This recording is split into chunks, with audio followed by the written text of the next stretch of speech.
अस्सलाम वालेकुम दोस्तों, मैं आपको परफेक्ट वेब सॉल्यूशंस की तरफ से वर्डप्रेस कस्टमाइजेशन की इस वीडियो ट्यूटोरियल सीरीज़ के पार्ट 42 में खुशामदीद कहता हूं। मेरा नाम इमरान कासिम है और आज के इस वीडियो ट्यूटोरियल में हम ट्रांसलेटेबल बनाएंगे प्लगइन्स और थीम्स को, और उसके साथ साथ इट विल हेल्प यू कि आप किसी भी दूसरे प्लगइन जो ऑलरेडी एग्जिस्ट करता है या कोई भी थीम जो एग्जिस्ट करती है उसको भी ट्रांसलेटेबल किस तरीके से बना सकते हैं अगर वो ऑलरेडी ट्रांसलेटेबल नहीं है और वो थीम या वो प्लगइन सिर्फ एक ही ट्रांसलेशन में मौजूद है, तो किस तरीके से आप उसको एनेबल कर सकते हैं ताकि आप उसकी मल्टीपल ट्रांसलेशंस कर सकें। तो मैं उम्मीद करता हूं कि आप मेरे इस वीडियो ट्यूटोरियल को एंड तक देखेंगे और इसको लाइक भी करेंगे। इसके अलावा अगर आप हमारे इस चैनल परफेक्ट वेब सॉल्यूशंस पर न्यू हैं तो इसको सब्सक्राइब करते हुए साथ में मौजूद बेल के आइकन को प्रेस करते हुए ऑल नोटिफिकेशंस को भी ऑन कर लीजिएगा ताकि आने वाले वीडियो ट्यूटोरियल्स की अपडेट्स आपको मिलती रहें। Thank you very much. तो चलिए शुरू करते हैं आज के इस वर्डप्रेस कस्टमाइजेशन के वीडियो ट्यूटोरियल को। तो यहाँ पर मैं आपको लिए चलता हूँ वर्डप्रेस प्लगइन डेवलपमेंट की हैंडबुक पर, जो कि wordpress.org पर मौजूद है। तो यहाँ पर नेक्स्ट टैब में मैंने इसको ओपन किया हुआ है। तो ये प्लगइन हैंडबुक है, ये इसके ज़रिए मैंने आपको प्लगइन जो डेवलपमेंट सीरीज़ थी इसी को फॉलो करते हुए मैंने आपको वो सिखाई थी। तो इसी में हमारे पास एक टॉपिक था how to internationalise your plugin. So previous video tutorial में मैंने पीओ एडिट के बारे में आपको बताया था कि पीओ एडिट की मदद से किस तरीके से किसी भी पॉट फाइल को आप यूज़ करते हुए किसी भी प्लगइन को ट्रांसलेट कर सकते हैं, किसी भी थीम को ट्रांसलेट कर सकते हैं। लेकिन यहाँ पर जो चीज़ हम बात करने जा रहे हैं वो ये है कि अगर आपने थीम खुद बनाई है या आपने कोई प्लगइन खुद डेवलप किया है तो आप ये चाहते हैं कि वो मल्टीपल लैंग्वेजेस में आप ट्रांसलेट कर सकें, तो इसके लिए डेफिनेटली आपको यूज़ करना पड़ेगा पीओ एडिट को फॉर ट्रांसलेशन। लेकिन उससे पहले पॉट फाइल किस तरीके से क्रिएट करते हैं, प्लस आप किस तरीके से उसके अंदर ट्रांसलेशन को इनेबल करते हैं, कौन कौन से हमें कमांड्स को ऐड करना है, वो इस चीज़ में हम इसमें कवर करेंगे। सो सबसे पहले जो इम्पॉर्टेंट चीज़ होती है जब आप किसी प्लगइन को ट्रांसलेटेबल बनाना चाह रहे हैं तो सबसे पहले उसके अंदर टेक्स्ट डोमेन्स का ऐड होना ज़रूरी है। सो टेक्स्ट डोमेन हम बेसिकली ऐड करते हैं कमेंट सेक्शन में। अगर आप ये टेक्स्ट डोमेन ऐड करेंगे तो based on this text domain आप अपने प्लगइन के किसी भी टेक्स्ट को ट्रांसलेटेबल बना सकते हैं और ख़ुद भी ट्रांसलेट कर सकते हैं अपनी लैंग्वेज, लोकल लैंग्वेज में, प्लस आप किसी दूसरे कंट्रीब्यूटर की मदद से उसकी लोकल लैंग्वेजेस में भी उसको ट्रांसलेटेबल बना सकते हैं। सो यहाँ पर लिखा है कि यूज़ टेक्स्ट डोमेन। मैं इसको थोड़ा सा जूम इन कर लेता हूँ, I think this is enough. So use text domain to denote all text belonging to your plugin. The text domain is a unique identifier to ensure WordPress can distinguish between all loaded translations. This increases portability and plays better with already existing WordPress tools. So text domain basically आपके plugin का नाम ही होता है, उसका slug ही होता है, या आप कोई भी दे सकते हैं टेक्स्ट डोमेन। उसके बाद यहाँ पर अगर आप देखें तो ये इसने टेक्स्ट डोमेन माई प्लगइन जो कि आपका प्लगइन का नेम है वही दी है। तो ये बहुत इंपॉर्टेंट होती है, ये मैं अभी आपको बताऊंगा क्यों इंपॉर्टेंट होती है। तो ये हेडर की फाइल में आपने ऐड करना है टेक्स्ट डोमेन सॉरी। दूसरा है डोमेन पाथ। यहाँ पर the domain path defines the location of plugins translation. So आपके प्लगइन्स की जितनी भी ट्रांसलेशंस हैं वो किसी एक स्पेसिफाइड पाथ में होनी चाहिए। जो वर्डप्रेस है वो आपको कहता है कि वो लैंग्वेजेस का फोल्डर हो। सो आपके प्लगइन के अंदर लैंग्वेजेस का फोल्डर होना ज़रूरी है और आप अपनी तमाम ट्रांसलेशंस को उसके अंदर सेव करेंगे with a pre defined name template. उसको एक मखसूस नाम आपने देना है, उसके बाद उसको आप ट्रांसलेटेबल बना सकते हैं। सो ये एक कंप्लीट हेडर एग्जांपल है जिसमें दो चीज़ें एक्स्ट्रा आपको देखने को मिलेंगी जो मैंने अपनी प्लगइन डेवलपमेंट की सीरीज़ में नहीं बताई, वो मैं यहाँ पर आपको बता रहा हूँ। एक है टेक्स्ट डोमेन और एक है डोमेन पाथ। फिर उसके बाद आप बारी आती है कौन कौन से वो फंक्शंस हैं जिनको आप यूज़ करते हैं। तो उसमें सबसे पहला फंक्शन है अंडरस्कोर अंडरस्कोर। अब ये एको नहीं करना, आपने इसको अंडरस्कोर अंडरस्कोर ही लिखना है। So for basic string meaning string without placeholders और plurals use underscore underscore, it returns the translation of its argument. So simply underscore underscore क्या करता है, ये आपको उसकी ट्रांसलेशन जो भी आपने ट्रांसलेशन करनी है या जो भी आपकी करंटली एक्टिव लैंग्वेज है उसकी अगर ट्रांसलेशन मौजूद है माई डैश प्लगइन के नाम से आपने उसको सेव किया हुआ है तो आप उसको यूज़ कर सकते हैं। सो यहाँ पर वो कह रहा है do not use variable names और constants for the text domain portion of gettext. अच्छा, बेसिकली ये गेट टेक्स्ट फंक्शन को यूज़ करता है, तो ये सिर्फ और सिर्फ ट्रांसलेट करता है स्ट्रिंग्स को। इसके अंदर अगर आप वेरिएबल यूज़ करेंगे फॉर एग्जाम्पल यहाँ पर लिखा हुआ है blog option dollar sign something variable name, जैसे यहाँ पर लिखा हुआ है ट्रांसलेट मी डॉट करके, फिर आगे लिखा हुआ है टेक्स्ट डोमेन। सो यहाँ पर वो कह रहा है डॉलर साइन आप टेक्स्ट डोमेन जो आपके सॉरी यहाँ पर ये कह रहा है कि आपके पास जो डोमेन नेम है उसको आप कभी भी जो है वो डॉलर साइन में मतलब एक एज अ वेरिएबल सेव नहीं कर सकते कि आप कहेंगे जी मैं उसको एज अ वेरिएबल सेव कर देता हूँ और फिर जब मुझे चेंज करना हो तो एक जगह मैं चेंज करूँगा तो बाकी जगह भी चेंज होगी, तो ऐसा पॉसिबल नहीं है। Do not do this as a shortcut. So text domain does not work. अगर आपने लिखा हुआ text domain is equal to my plugin, फिर हर जगह आप टेक्स्ट अंडरस्कोर डोमेन ये वेरिएबल यूज़ कर रहे हैं, तो ऐसा मत कीजिए। ये एक फिजिबल सोल्यूशन नहीं है। ना ही आप इस तरीके से वेरिएबल बना सकते हैं, ना ही कांस्टेंट बना सकते हैं। ओके, तो ये जो अंडरस्कोर है ये बेसिकली विदाउट एको है, ये एको नहीं करता। तो अगर आपने वेरिएबल वैल्यू को एको करना है तो उसके लिए आप अंडरस्कोर ई यूज़ करेंगे या एको के बाद आप यूज़ करेंगे अंडरस्कोर। सो अंडरस्कोर ई जो है वो बेसिकली एको प्लस अंडरस्कोर का कम्बिनेशन है। सो ये दो बहुत इंपॉर्टेंट फंक्शंस और बहुत ज़्यादा ये प्लगइन्स और थीम्स के अंदर यूज़ होते हैं। इसके अलावा भी काफ़ी सारे फंक्शंस हैं जिसमें आपके पास यहाँ पर अगर मैं स्क्रॉल डाउन करूँ तो जैसे प्लूरल्स को किस तरीके से काउंट करना है वगैरह वगैरह, तो यहाँ पर देखें अंडरस्कोर एक्स है, अंडरस्कोर ई एक्स है। सो डिसएम्बिगुएशन बाय कॉन्टेक्स्ट। सो यहाँ पर वो कॉन्टेक्स्ट के हिसाब से उसको चेंज करेगा। पोस्ट है, ये नाउन है, यहाँ पर ये post as a verb use हो रहा है, तो ये थोड़ा सा कॉम्प्लिकेटेड हो जाएगा। हमें सिर्फ फोकस करना है एज अ बिगिनर अगर आप थीम या प्लगइन डेवलप कर रहे हैं। सो उसके लिए आपको तीन चीज़ें यहाँ पर सिर्फ समझनी है, एक अंडरस्कोर और एक अंडरस्कोर ई, और उसके बाद यहाँ पर जो तीसरी चीज़ है वो ये है कि किस तरीके से आप इसको ट्रांसलेटेबल कर सकते हैं यूजिंग वेरिएबल्स। सो यहाँ पर एक और चीज़ है प्लूरल्स, बेसिक प्लूरलाइजेशन के किस तरीके से आप सिंगुलर या प्लूरल ओपन कर सकते हैं, उसके लिए आपके पास अंडरस्कोर एन फंक्शन है। सो अंडरस्कोर एन फंक्शन क्या करता है कि यहाँ पर आपने कमेंट लिखा और कमेंट्स लिखा, सो गेट कमेंट्स नंबर, ये ऑटोमेटिकली ये फंक्शन उसको काउंट करता है कि अगर वो नंबर एक से ज़्यादा है तो इट मीन्स मुझे 1 कमेंट लिखना है, अदरवाइज 2 कमेंट्स लिखना है वगैरह वगैरह। सो इस तरीके से वो उसको चेंज करता है, तो ये उसके लिए आपके पास फंक्शन है। अब यहाँ पर आप एक चीज़ देख रहे होंगे प्रिंट एफ, तो PHP का ये फंक्शन है प्रिंट एफ, इसका वर्डप्रेस से कोई तल्लक नहीं है। हमारे पास 3 फंक्शंस हैं, प्रिंट एफ और एस प्रिंट एफ। सो इनमें फ़र्क यह है कि प्रिंट सिंपली प्रिंट करने के लिए किसी भी स्ट्रिंग को जस्ट लाइक एको है, उसके बाद प्रिंट एफ फॉर्मेट के साथ प्रिंट करता है, मतलब इसमें आप परसेंटेज साइन एस यूज़ कर सकते हैं, फिर उसको वेरिएबल कोई भी आप असाइन कर सकते हैं और वो ऑटोमेटिकली उसको असाइन हो जाएगा जितने भी आपने वेरिएबल क्रिएट किए हैं। सो ये इंपॉर्टेंट चीज़ें, ये 3-4 फंक्शन हैं जिनको हमने यूज़ करना है। सो अंडरस्कोर एन के बाद इसके अलावा हमारे पास यहाँ पर आप देखें if count is equal to 1, last thing my text domain, otherwise print number of things count. तो ये लॉजिक अकाउंट को चेक करके उसकी बेस पर वर्डप्रेस खुद बहुत आपको उसकी काउंटिंग देता है।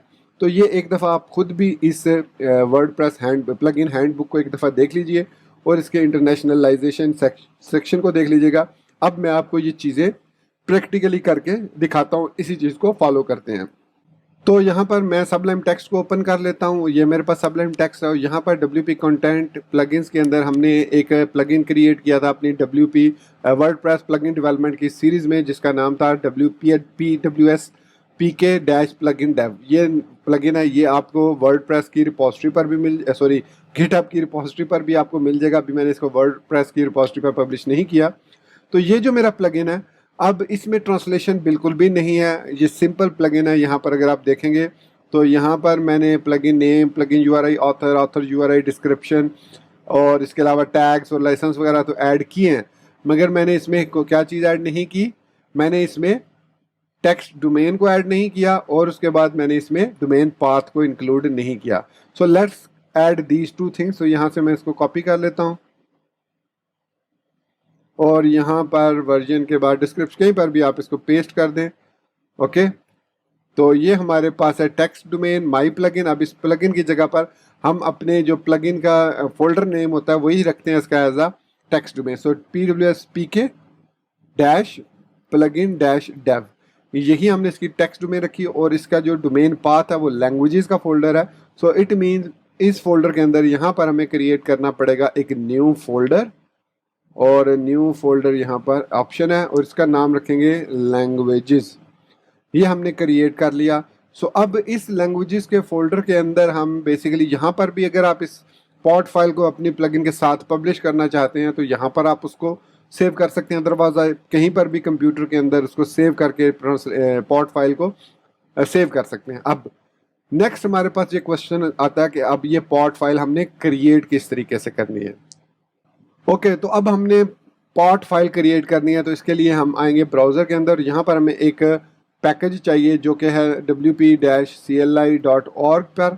ये WP वर्डप्रेस के कमांड लाइन इंटरफेस है, बहुत ही पावरफुल कमांड लाइन इंटरफेस है और इसकी मदद से हम जो है वो प्लगइन्स को अपडेट कर सकते हैं, कॉन्फ़िगर कर सकते हैं अपनी वेबसाइट को, उसके अंदर थीम्स को इंस्टॉल कर सकते हैं, प्लगइन्स को इंस्टॉल अपडेट वगैरह सब कुछ कर सकते हैं। इवन न्यू प्लगइन्स का स्कैफोल्ड, न्यू थीम्स का स्कैफोल्ड, न्यू चाइल्ड थीम्स का स्कैफोल्डिंग भी हम क्रिएट कर सकते हैं। बहुत ही ज़्यादा इसमें कमांड्स हैं, लेकिन आज के इस वीडियो ट्यूटोरियल में और उसके बाद आने वाले वीडियो ट्यूटोरियल्स में हम स्टेप बाय स्टेप WP-CLI को साथ साथ यूज़ करते जाएंगे। तो यहाँ पर बेसिकली आपने इसको समझना है कि CLI को, इस WP-CLI को इंस्टॉल कैसे करना है। सो इसको स्क्रॉल डाउन आपने करना है तो यहाँ पर इसके इंस्टॉलिंग है। सो इसके लिए सिंपली आपके पास एक फार फाइल होती है, PHAR, फार पढ़ लें तो इसको आप डाउनलोड करके अपने पास इंस्टॉल कर सकते हैं। तो इसके अल्टरनेटिव जो मेथड है वो है कंपोजर, होमब्रू और डॉकर। सो डॉकर थोड़ा सा कॉम्प्लिकेटेड हो जाता है, होमब्रू मैक ऑपरेटिंग सिस्टम्स के लिए है और कंपोजर आप PHP के साथ इसको यूज़ कर सकते हैं। सो ये आपके पास तीन ऑप्शंस हैं। अगर आप फिजिबल हैं कंपोजर को यूज़ करने के तो डेफिनेटली कंपोजर की मदद से आप इंतहाई आसानी के साथ इसको इंस्टॉल कर सकते हैं। यहाँ पर मैं इसको ओपन कर लेता हूँ, होमब्रू के साथ कैसे करना है। सो ये अल्टरनेटिव है। वैसे आप कर्ल के थ्रू सिंपली अगर आप कमांड लाइन पर कर्ल एक्सेस कर सकते हैं सो आप उसको यूज़ कर सकते हैं, और you can directly click on this link. ये है wp-cli.for। अगर आप विंडोज़ पर हैं तो इसको डाउनलोड कर लें, it will help you a lot. आपको फिर कोई भी इंस्टॉलेशन वगैरह के इनको फॉलो करने की ज़रूरत नहीं है। तो यहाँ पर आप देख सकते हैं कि इसने ये तरीका बताया कि कैसे आपने इंस्टॉलिंग वाया कंपोजर करना है। So composer require, composer suggest package, ये चीज़ आपने कॉपी कर लेनी है। और अगर आप होम ब्रू पर हैं so brew install WP-CLI। So Mac users के लिए इतना आसान है इसको इंस्टॉल करना। And then installing on Windows भी लिखा हुआ है तो PHP के थ्रू आप इंस्टॉल कर सकते हैं। और दूसरा, जब आप इस फाइल को डाउनलोड करें wp-cli.for फाइल को, तो मेक श्योर कीजिए कि इसको आप किसी भी ऐसे फोल्डर में सेव करें जहां पर स्पेसिस नाम में ना हो, क्योंकि विंडोज़ के अंदर हम नॉर्मली जब फाइल्स क्रिएट करते हैं तो उसके अंदर स्पेसिस जैसे प्रोग्राम फाइल्स है उसमें आपने बिल्कुल नहीं रखना है। या इसको C के रूट पर रख लें या D, या जितनी भी आपकी पार्टीशंस वगैरह अवेलेबल हैं उनमें किसी के रूट फाइल पर एक फ़ोल्डर क्रिएट कर लें और उसके अंदर इसको सेव कर लें। फिर अपने जो एनवायरनमेंट वेरिएबल के अंदर इसका पाथ सेट कर लें और उसके बाद आप इसको एग्जीक्यूट कर सकते हैं PHP की मदद से। और PHP WP-CLI फार, मैं इसको डाउनलोड करके आपको दिखा देता हूँ। वैसे मैंने इसको इंस्टॉल किया हुआ है यूजिंग होमब्रू। सो इसको मैंने डेस्कटॉप की बजाय अपनी जो इंस्टॉलेशन है वर्डप्रेस की उसके अंदर ही इसको सेव कर लेता हूँ ताकि मैं आपको इसको यूज़ करना सिखा सकूँ। सो www के अंदर मैंने यहाँ पर WP dev के नाम से फ़ोल्डर क्रिएट किया हुआ है और यहाँ पर मैं इसको सेव कर देता हूँ। तो ये फ़ाइल अब यहाँ पर टर्मिनल पर मेरे पास आ जाएगी। सो मैं इसमें लॉगिन होता हूँ WP dev। सो यहाँ पर अगर ls करते हैं तो यहाँ पर आपके पास WP-CLI, ये देखिए ये फाइल सक्सेसफुली क्रिएट हो चुकी है। अभी ये एग्जीक्यूटेबल नहीं है सो इसको आप डायरेक्टली रन नहीं कर सकते। मैं लिखूँगा PHP WP-CLI -info। सो वो कह रहा है कि कैन नॉट ओपन सॉरी, हालांकि मुझे यहाँ पर .phar लिखना चाहिए था। सो ये मैंने लिखा तो इसकी मदद से अब हम इसको रन कर सकते हैं। PHP WP-CLI सिंपल लिखूँगा CLI.far।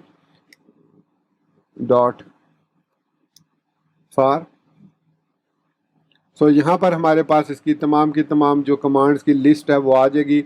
हम इसके लिए एडमिन को रन कर सकते हैं, कैशे को रिमूव कर सकते हैं, क्लियर कर सकते हैं, कैपेबिलिटीज़ को ऐड कर सकते हैं और उसके बाद कमेंट्स वगैरह, कन्फिग, डाटाबेस को सेटअप कर सकते हैं। इसके अलावा यहाँ पर अगर आपको मैं दिखाऊँ तो स्कैफोल्डिंग क्रिएट कर सकते हैं जिस पर हम post types, taxonomies, plugin, child theme वगैरह क्रिएट कर सकते हैं। इसके अलावा इसका अपना शेल एनवायरनमेंट है जहाँ पर हम इसकी कमांड्स वर्डप्रेस की कमांड्स को रन कर सकते हैं। फिर सुपर एडमिन जो कि मल्टी साइट के लिए होता है उसको यूज़ कर सकते हैं। टेक्सोनोमीज जनरेट कर सकते हैं, टर्म जनरेट कर सकते हैं, और उसके बाद थीम जनरेट कर सकते हैं, ट्रांसलेट वगैरह क्लियर वगैरह कर सकते हैं। ये सारी इसकी कमांड्स। आगे फर्दर इन हर कमांड्स के अपने अपने ऑप्शंस हैं, वो आप हेल्प की मदद से देख सकते हैं। तो यहाँ पर आप देखें ऑप्शनल ग्लोबल पैरामीटर्स, ये इसके ग्लोबल पैरामीटर्स हैं, ठीक है। तो इसको हम यूज़ कर सकते हैं। मेरे पास ये ऑलरेडी, मैं इसी को चलिए यूज़ कर लेता हूँ ताकि आपकी भी प्रैक्टिस हो जाए। सो आपने होपफुली अभी तक PHP wp-cli.far फाइल को डाउनलोड कर लिया होगा और उसको सेटअप भी कर लिया होगा। अगर इसमें आपको कोई कन्फ्यूजन लगे तो आप इसी वीडियो के कमेंट सेक्शन में मुझसे पूछ सकते हैं, या फिर आप हमारा सोशल मीडिया नेटवर्क ज्वाइन कर सकते हैं, जिनके लिंक्स टाइम टू टाइम आपको नीचे लोअर थर्ड में मिलते रहेंगे।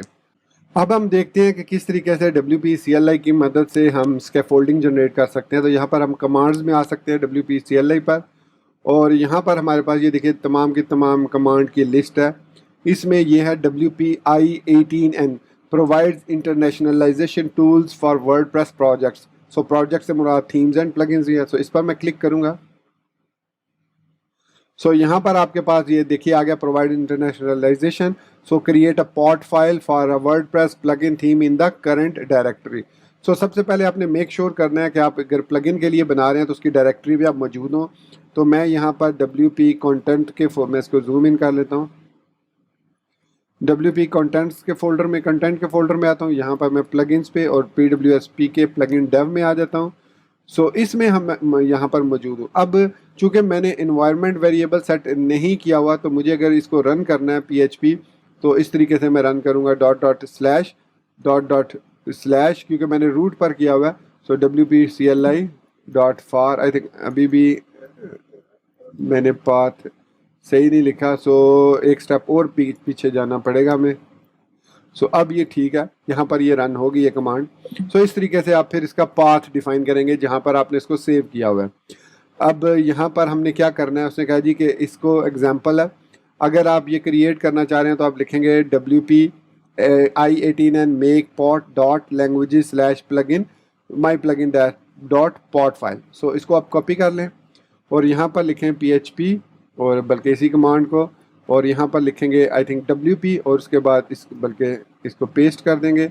और प्लगइन हमारे का नाम है PWSPK/plugin/dev। मेक श्योर कीजिएगा ये टेक्स्ट डोमेन से मैच करता हो। अच्छा सॉरी, ये मैं एक्स्ट्रा लिख रहा हूँ।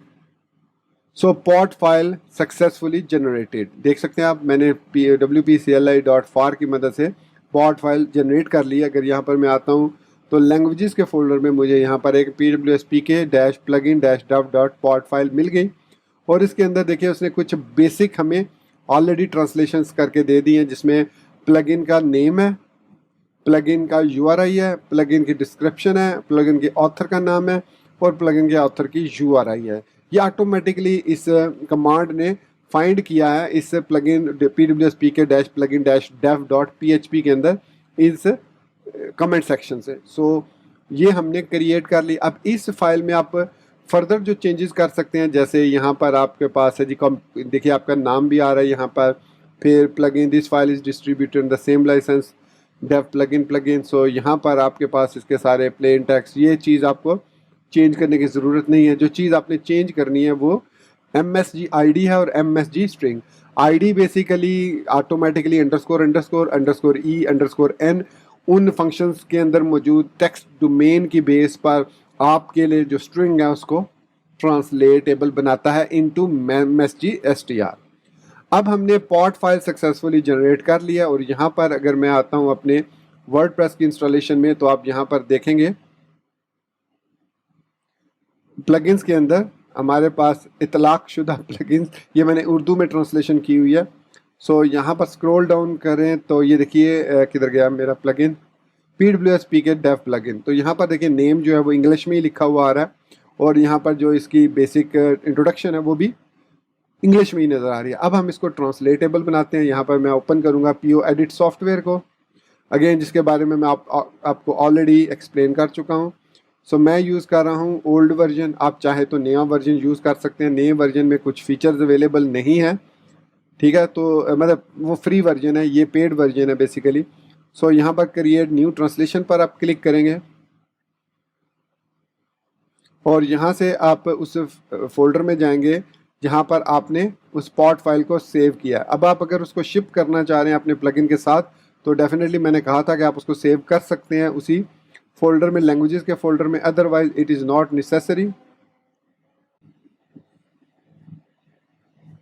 तो मैंने यहाँ पर उस पॉट फाइल को ओपन कर लिया है जो मैंने क्रिएट की थी यूजिंग WP-CLI। तो उसके साथ टाइम टू टाइम हम WP-CLI इसके और के भी फीचर को डिस्कस करेंगे। तो यहाँ पर आप देखें वो पांचों की पांचों ट्रांसलेशंस मैसेज आईडीज़ आ चुकी हैं और यहाँ पर उनकी ट्रांसलेशन होगी। तो ये एक ट्रांसलेशन उसने ऑटोमेटिकली सजेस्ट की है थ्रू MSN ट्रांसलेशन, और अगर आप उसको चेंज करना चाहें तो यहाँ पर आप चेंज कर सकते हैं। फॉर एग्जांपल इसके लिए आपके पास कीबोर्ड इंस्टॉल होना चाहिए, तो मैंने एक उर्दू का कीबोर्ड किया हुआ इंस्टॉल, तो मैं W W PWS PK plugin. तो यहाँ पर व्यू इसको मैं ख़त्म कर देता हूँ। सो प्लग इन को हम यहाँ पर इस तरीके प्लगइन या प्लग इन, चलिए इस तरीके से लिख सकते हैं। सो इस तरीके से PWS डेव या ड्यू या dev plugin, sorry PWS PK dev plugin. तो ये मैंने इसका उर्दू में खुद से ट्रांसलेशन क्रिएट कर लिया। आप चाहें तो ये वाली यूज़ कर सकते हैं या अपनी ट्रांसलेशन भी यहाँ पर कर सकते हैं। उसके बाद यहाँ पर हमारे पास है ये इसके डोमेन वेबसाइट है, तो ये तो खैर वेबसाइट तो सेम ही रहेगी, आप इसको भी इस तरीके से लिख सकते हैं। उसके बाद this is basic tutorial plugin, तो मैं यहाँ पर अगर इसको क्लिक करता हूँ, ये हमारे YouTube channel perfect web solutions पर एक बुनियादी सबक प्लगइन है। बुनियादी, मैं सिर्फ प्लगइन है कर देता हूँ, सबक की ज़रूरत नहीं है। तो ये हमारे YouTube channel perfect web solution पर एक बुनियादी प्लगइन है, ये मैंने इसको ट्रांसलेट कर दिया। अब इसी तरीके से नेम में है हमारे पास, तो नेम को भी हम कर सकते हैं। आप चाहें तो जनाब इमरान खान भी कर सकते हैं। यहाँ पर हमारे पास देखिए साहद इमरान है, जनाब इमरान खान है और Imran Kasim. So it's suitable is Imran Kasim. So इसको मैंने सेलेक्ट कर लिया। अच्छा, अगर आपका फ़ॉन्ट यहाँ पर छोटा हो तो आप PO एडिट के प्रेफरेंसेस में आकर यहाँ पर अपीयरेंस में use custom text field font करके इसको बढ़ा सकते हैं ताकि आपको नज़र आए कि इसकी ट्रांसलेशन क्या है।